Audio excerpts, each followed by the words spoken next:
الآن الذي لن يقبل في أرض الجنوب الإمارات ولا السعودية؟ من اليوم يطالبون أن تخرج من أرض الجنوب، السعودية ولا الإمارات؟ اليوم السعودية غير مرغوب فيها في أرض الجنوب نهائيا. هناك 6 شهداء اليوم تم توديعهم في داخل المملكة العربية السعودية، 6 من قادات الجنوب، والأعداد قادمة. لماذا يحدث كل هذا بأبناء الجنوب؟ لماذا أعطيت وزارتين للمنتمين للقاعدة وداعش؟ وزير العدل هو متهم أساسا وعليه أدلة، والآن يعطوا وزارة. خلاص وهناك شخص آخر. إلى أين ذهب السعودية؟ إلى أين تذهب السعودية؟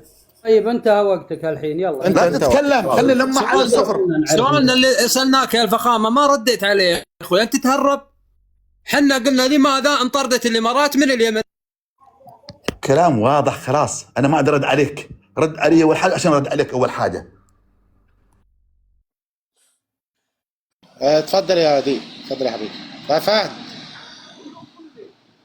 فهد مش موجود، توحشنا يا فهد. تعالى يا فهد الثاني.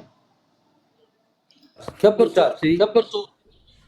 يقول يدعي الشخص هذا انه دولة الامارات حررت الجنوب، وهذا اكبر تدليس موجود على وجه الارض. دولة الامارات عندما دخلت لمصالح خاصة. في 2015 تم انزال القوات الجوية في عدن عن طريق المملكة العربية السعودية، لم تدخل دولة الامارات في عدن. بعد استلام دولة الامارات لدخولها، بعد يعني حاولوا دخول عدن، توحدوا مع مجموعة جلبوها، هي مجموعة سباير يقودها إبراهيم جولان، وهو يهودي الأصل نرويجي الجنسية. تم التعاقد معها عن طريق دولة الإمارات، وتم الاجتماع وموجود عليها تسجيل. تم الاجتماع في الإمارات في نادي الضباط في الجيش في القاعدة الجوية لدولة الإمارات، ومن بعدها تم قتل أحمد الأدريسي اللي هو قائد عدن وقائد ميناء عدن، بعد أن حاولت دولة الإمارات الطلب من أحمد الإدريسي بأن يسلم هذه القاعدة لدولة الإمارات. طبعا دولة اليمن طلبت عن طريق مجلس الأمن بخروج دولة الإمارات من اليمن، وطبعا رفضت الشيء هذا. دولة الإمارات رفضت الخروج من اليمن، وبدأت يعني تنهب اليمن في جميع النواحي. وهذه كلمة دائمة لجمهورية بولندا لدى الأمم المتحدة. رئيسة مجلس الأمن، السيدات والسادة أعضاء مجلس الأمن، في البداية أتوجه إليكم سعادة السفيرة رونيكا بالتهاني على توليكم رئاسة المجلس لهذا الشهر، متمنيا لكم ولوفد بولندا الصديقة كل التوفيق والنجاح. الشكر موصول للسيد المبعوث الخاص لليمن مارتن جريفيث، وأسودت قوات الحكومة الشرعية إلى المواقع التي تمت السيطرة عليها، وضرورة تسليم السلاح الذي تم الاستيلاء عليه، والتوقف عن التدخل في مهام وأعمال مؤسسات الدولة، وكذلك التوقف عن كافة الانتهاكات بحق المواطنين الأبرياء والقيادات العسكرية والأمنية والمدنية في كافة المناطق التي ترتكبها مجاميع المجلس الانتقالي، والكف عن إقحام مدينة عدن وسكانها المسالمين مخاطر الانزلاق في دوامات الفوضى والاقتتال. وعبرت الحكومة اليمنية عن ترحيبها بالدعوة الصادرة عن وزارة خارجية المملكة العربية السعودية للحكومة اليمنية. طبعا هذا الطلب من الحكومة اليمنية بخروج الإمارات وخروج المجلس الانتقالي من اليمن، ورفضوا الأمر هذا. لا تضحك. دولة ما خلاص. من يتكلم الآن؟ من يتكلم؟ ترجم ولا شو؟ هدي واتخلص يا فهد. طيب يعطيك الف عافية يا أخي المصري، ومسي عليك ومسي على المتواجدين جميعا يا أخوان. الكل يعرف يا أخوان والكل يدري الملفات الأخيرة اللي طلعت في فضايح الإمارات اللي طلعوا ملفات جيفري بستين. يعني الإمارات يا أخوان تدخلاتها في اليمن، فضايحها عالميا، تدخلاتها في الوطن العربي، تدخلاتها في كل مكان. والمشكلة إن فخامة بكل بجاحة يا أخوان قبل شوش قال بالحرف الواحد إن الإمارات لديها طعمك 150 ألف شهيد، يعني ربع سكان الإمارات. توقع فخامة يعني عشان مو إمارات يمني لا تكذب. قال 150 قال 150 لا تقريبا. تكذب. لا تكذب. قال 150 ألف. والله يقدر المصري انكم ورثاء يقدر شفت كيف والله قاطعوني العظيم انكم ورثاء، بس لا تكذب. لا تقاطع الرجال. شفت كيف قاطعوني يا أخي المصري. السلام عليكم ورحمة الله مع وبركاته. احترامي له لا يكذب. بعد اذنكم ثانيه، بعد اذنكم لا تكذب يا اخي، عيب والله. خلاص يا فخامه بعد اذنك عيب ثانيه. عليك انت. انت ما سمعتني يا اخي عم يا اسمع. اخي، ما سمعتني انا شو قلت 100 شهيد اليوم ما قاطعناك. ولا ذكرت كمل أنا. الرجال. يا فهد طيب لا تقاطع يا يا فخامة، فخامة، يا لا فهد. تصيخ يا يا شباب يا شباب يا شباب، صلوا على النبي بس كده. هو قال 100 شهيد، ما قالش 150 ألف. يعني في رجال البث اسمع اخي المصري بس دقيقه فهد بعد اذنك فهد. يا حبيبي يا عم اسمع بالله عليك، اسمع بس يا حبيبي. يعني هو هدي لك الجيش بتاعه كله في اليمن، يعني تقدر ترجع للبث اخي المصري، تقدر ترجع للبث التسجيل وتشوف انك ايه الله تقدر تشوف البث من جديد. انا والله لك اللي تبغي خليه يرجع للبث وامام الجماعه الان. اقسم بالله العظيم كلمه تقول انك غلط في الكلمه ذي. لا والله عمالك تمرر. انا مسؤول عن كلامي، لو طلعت كلامي 150 قدام صاحب البث انا والله لا قلت 150 ألف، ما ادري تقول كلام تنساه يا فخامه، هذه كارثه يعني. انا ارجع واتكلم مره ثانيه. لو قلت لك 150 ألف حاضر يا عم اسمع بقى، دي بقى اسمع. 100 ألف شهيد جنوبي انا قلت مني انا وتخلي فخامه. ليش؟ يا عم انا بكتب فخامه هو كمان والله. لا ما كتمت. اتفضل يا اخويا السعودي. ما فخامه ما عامل له ميوت اهو. خليه فهد مشيها فهد مشيها يا عم فهد اسكت خليها. بقى. اسكت يا فهد. ايه فيا اخوان احنا شفنا امس يا اخي المصري اللي طبعا فضايح جيفري ابستين. يعني احنا نتكلم عن دولة الامارات، نتكلم عن دولة نفسها، نترك الملفات اليمنية ونترك الملفات العربية. يعني خلينا نتكلم عن دولة الامارات. هل الدولة الاماراتية بمؤسساتها طبعا بالسياسيين تبعها يدركون المسؤولية اللي عليهم؟ يعني احنا شفناه امس، يعني حجم المسؤوليه اللي يدركها طبعا المسؤول الاماراتي عندما يطلع لي طبعا في وزاره العدل الامريكي ملفات، وطبعا لجيفري ابستين يطلع لي طبعا الرئيس مواني دبي يعني يهدي طبعا لجيفري ابستين كسوه الكعبه، طبعا يخليها زوليه في البيت عنده يدعس عليها ويقول طبعا هذه القطعه طبعا عليها 10 ملايين مسلم. وشفنا نفس الشيء يا اخي المصري يعني هبل عويس وكثير من المسؤولين الاماراتيين يتراسلون مع جيفري ابستين. هل الاداره دي او المسؤولين الاماراتيين يدركون الحجم الاسلامي والمحيط العربي اللي هم يتحملون فيها؟ طيب خلينا نتكلم عن الملف اليمني. الاخ فخامه صراحه هو جابها من الاخر، قال 150 ألف شهيد اماراتي. يعني هذه كارثة. إذا كان يحسب نص الشعب الإماراتي أنهم شهداء الشهداء اللي في اليمن يا أخوان الإماراتيين هم طبعا 59 شهيد فقط، وحنا نقول عنهم شهداء، اللي هي 59 رجل فقط اللي شهداء في اليمن. الإمارات إنجازاتها في اليمن يا أخوان اللي تم إنجازاتها غلط من الاماراتيين. انجازاتها في اليمن يا اخوان الامارات صنع ميليشيات طبعا نفس الشيء اللي صنعوها في السودان. طبعا صنع طبعا الارهاب في الجنوب، قتل طبعا اللي هو قتل المسؤولين في حزب الاصلاح، وقتل المسؤولين طبعا في السياسه اليمنيه، قتل احمد الادريسي طبعا اللي هو قائد الميناء عدن، قتل طبعا نفس الشيء باعترافات MBC البريطانيه يا اخي المصري. طلعت طبعا شهادات من يعني مستاجرين من الامارات اعترفوا بالشيء هذا، قالوا ان الامارات استاجرتنا لقتل المسؤولين المعارضين لسياسه الامارات في جنوب اليمن. فهذا الكل عارفه. يعني احنا لو تكلمنا في السودان او تكلمنا في سوريا او تكلمنا في الجزائر او تكلمنا في كل مكان، ايدي الاماراتيين ملطخه بالكامل.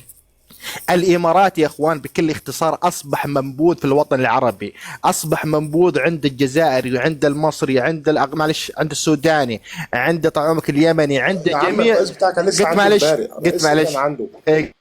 رئيس عبد الفتاح السيسي كان عنده امبارح. جميع الوطن العربي اصبح الاماراتي منبوذ.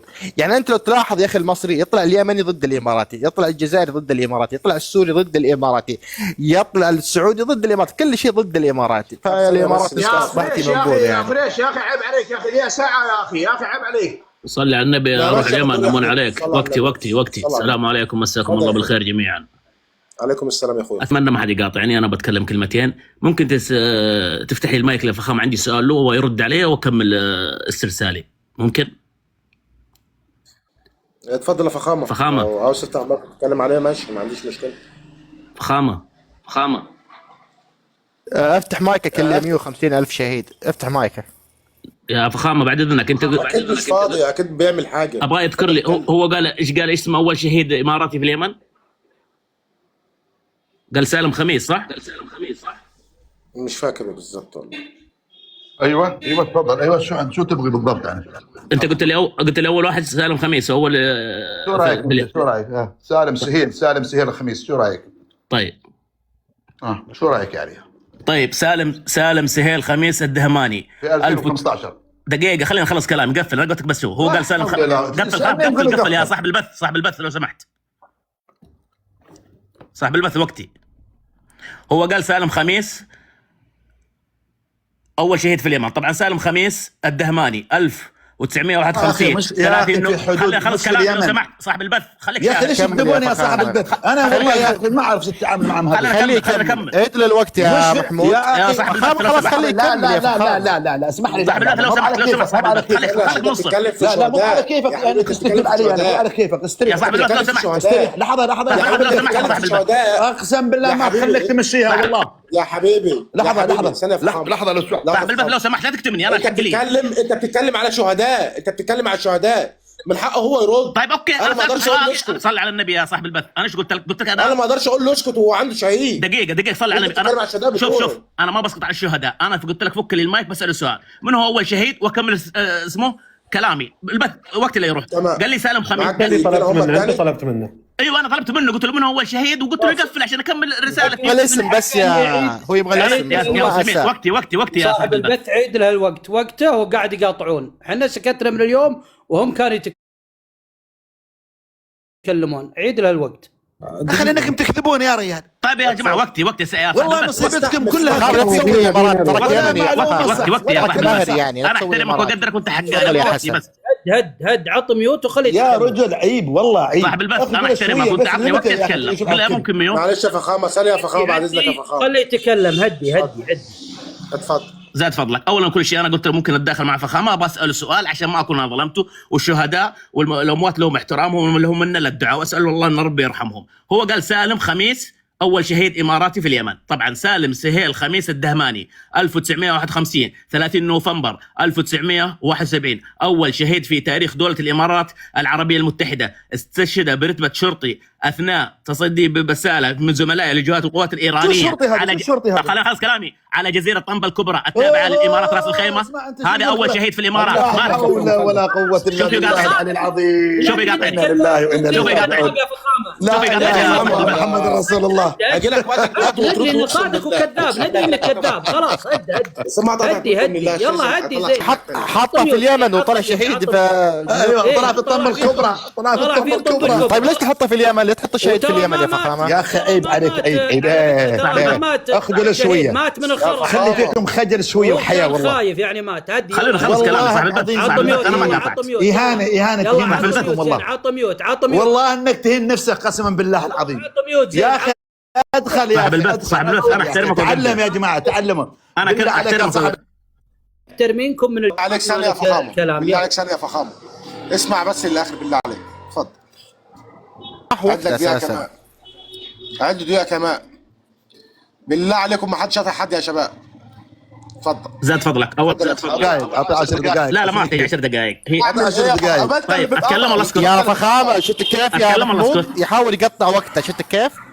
اولا كل شيء انا دخلت على فخامه وقلت ممكن اتدخل مع فخامه عشان اعرف اسم الشهيد. هو قال اسم الشهيد وعشان تسمعوه مره ثانيه عشان ما اكذبه. طبعا قال سالم بن خميس وقال اول شهيد في اليمن. سالم بن خميس هذا اول شهيد اماراتي وتوفي واستشهد في جزيره طنبا ضد الايراني وليس في اليمن. وعام بن سهيل بن سهيل مش بن خميس. رجعت تغير الموضوع. لا سهيل تغير يا خلص كلامي خلص كلامي في نفسك يا كاذب. اخلص كلامي يا رجال بس يا اخي بس اخلص كلامي بس ارحم انفسكم بس اخلص كلامي يا مسلمين. سالم بن سهيل وكلهم يشهدون يا مسكين سالم بن سهيل وكلهم اخلص كلامي يا صاحب البث. الله يخلي والديك. خلص كلامه خلاص اخلص كلامي يا صاحب البث. كله شدمته مستنيك، انت خلصت وقت. انا ما خلص وقتي، قاطعني. انت شايف قاطعني، خلك حقاني بس يقاطعني. انا سالته على كذا النظام يا محمود يعني كذا النظام يعني. شوف النظام ما اعطيته وقتي، اعطيته وقته مره وثلاث مرات عدت له وعدت له 3 مرات كلها 3 دقائق. زين لحظة، هذا وقتي. لا طب يا صاحب البث كم مرة عدت له؟ التزم الصمت انت وياه. 3 مرات وقت.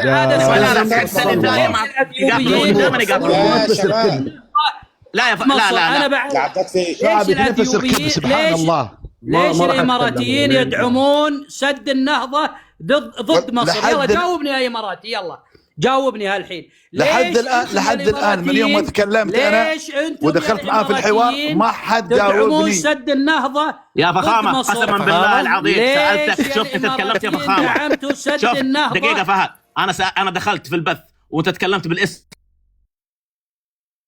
وسألتك عشان ما اظلمك وعدت الاسم مرة ثانية وسألتك وقلت لك هذا الشهيد توفى في طنبا الكبرى ضد الايرانيين. يا رجال خليه مدلس، احنا كلنا وبالنسبه يا طلال وبالنسبه يا طلال سالفه ولا عنده سياسه. دقيقه يا راعي البث ودقيقه دخلنا ما تكلم. راعي البث انا شو ذنبي اذا انت غبي الفهم؟ بيك تسال سؤال. انا اسالك سؤال. انا شو ذنبي اذا انت غبي الفهم؟ شو ذنبي اذا انت ما تفهم؟ يا راعي البث اسأل سؤالك ليش تم دعم؟ راح يسكتون يا راعي البث هاي ولا لا؟ بعد اذنك ثانية عشان نمشي الوقت اللي هيتكلم. بس يا صاحب البث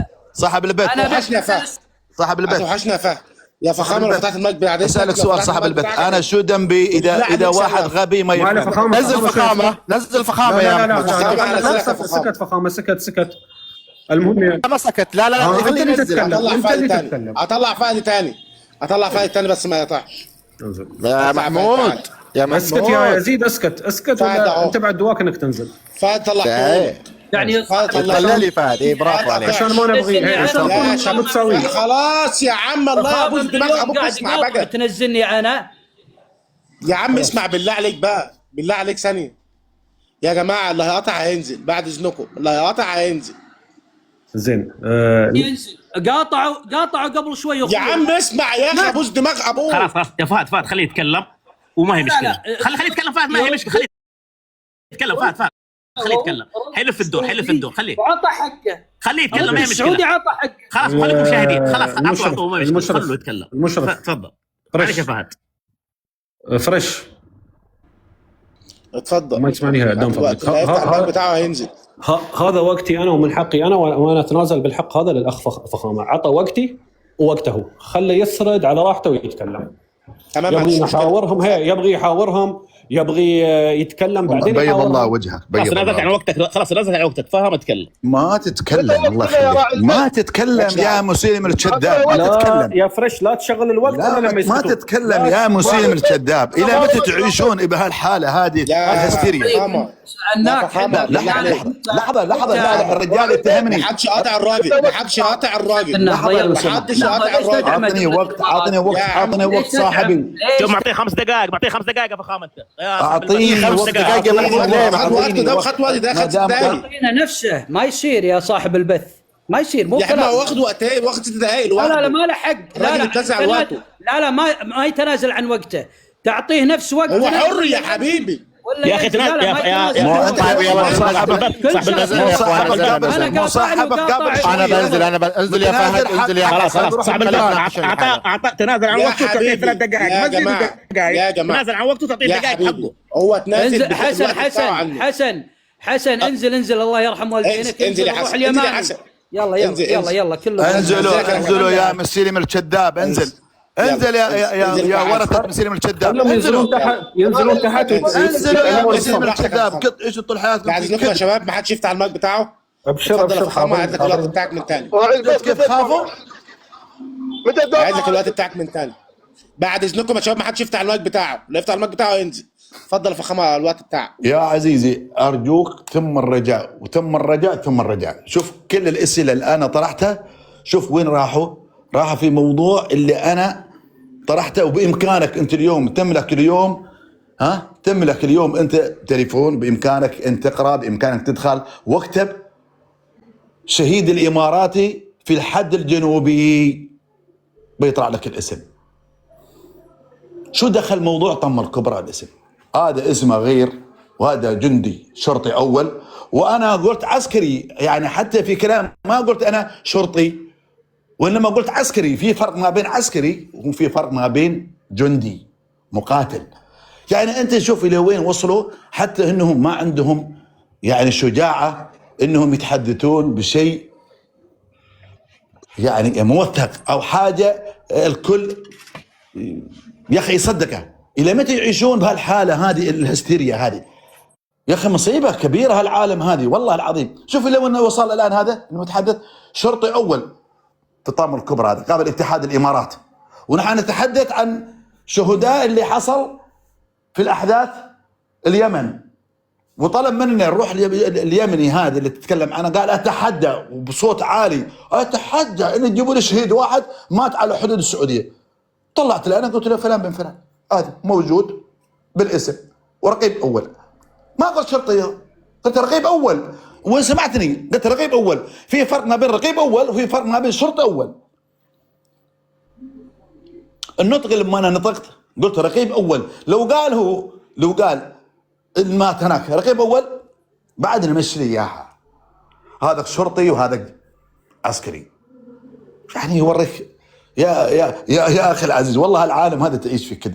الشغله الثانيه، عطني مجال انا خلص وقته حبيبي يو اي، خله خلص وقته. زين. الشغله الثانيه، انا لما سالتهم الاسئله ولا واحد جاوبني، واظل اسال السؤال هذا لان اعرف ما حد يجاوب. ليش؟ لان هذا مصيبه عظمى ما حد يقدر يجاوب الخالص، لان هذه المصيبه الاساسيه. لماذا دخلت اليمن؟ ماذا قدمت؟ لماذا احرمت خدمات ابناء الجنوب خلال 15 سنه؟ لماذا ضرب قوات الجنوبيه التي كانت سند خلال 10 سنوات؟ ولما انا قلت 100 شهيد جنوبي، واكرر لان يبغوا علم هذول، ترد لهم من اول جديد. 100,000 شهيد، احصائيه موثقه خلال 10 سنوات. ابناء الجنوب ضحوا ب100,000 شهيد،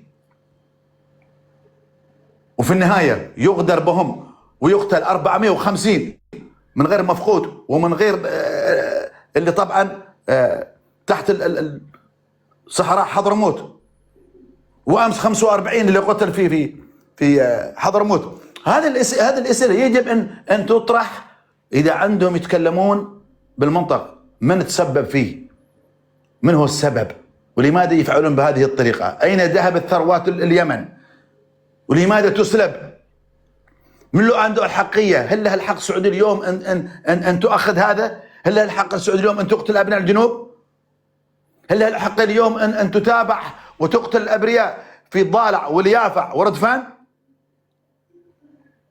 اين ذهب السعوديه؟ هنا السؤال يطرح نفسه. يجي يركض على موضوع دول اخرى. لا تروح دول اخرى، اذا انت بتروح دول اخرى انا بتعبك فيها، والله بتتعب عندي والله العظيم. لان بالفعل انت متسبب في كل مصائب الوطن العربي. من اللي اخرج الدول العربيه في الشوارع؟ مش انا اللي تكلمت يا اخوي العزيز، ولسه اللي نحن الان ندعي بالكلام هذا عليهم ان نحن والله نسيء لهم، انما علمائهم، قنواتهم الرسميه، سياساتهم هم اللي قالوا الكلام هذا. روح ادخل انت على قنوات السعوديه قبل احداث اليمن، صوت وصوره وعلماء قال نحن ذهبنا الى افغانستان ونحن ذهبنا الى دول كذا ودول كذا، وهم قالوا بالكلام هذا وارسلنا. ما كانت الامارات موجوده، ولا واحد من أهل الإمارات اللي ذهبوا بهالأماكن هذه. من خرب الوطن الآن هم السبب. إذن عليه اليوم أن يسأل نفسه ماذا يفعل في اليمن. هذا سؤالي أنا، وأبغي إذا حد سعودي عنده شجاعة يتكلمني. تفضل، أنا ما أبغي أطلع لكم الحديث. أرد عليك الحين. الله يسعد أيامك إن شاء الله فخامة. صاحب الدوري الحين. لا عندي يا عيني الله يحفظك. أول شيء نقول تحية المملكة العربية السعودية. أنت بعدين يا اسمع، ورب الكعبة ترى عندنا عيب إن أحد يقاطع الرجال وحق. زين دورنا انت شيء قاطعة الرجال انت. لا هو كان فوق. يا اسمع دام هو ذا حواركم، انا بقتطفها بكلمتين. فلتحيا المملكه العربيه السعوديه حكومه وشعبا، وكس الامارات شعبه وحكومه. هيا نزل. اخلاقك طلعتها. شفتوا كيف؟ كس ترى يعلموهم. سمعت يا صاحب البث، ترى هذا اخلاقهم اليمنيين الشماليين. ها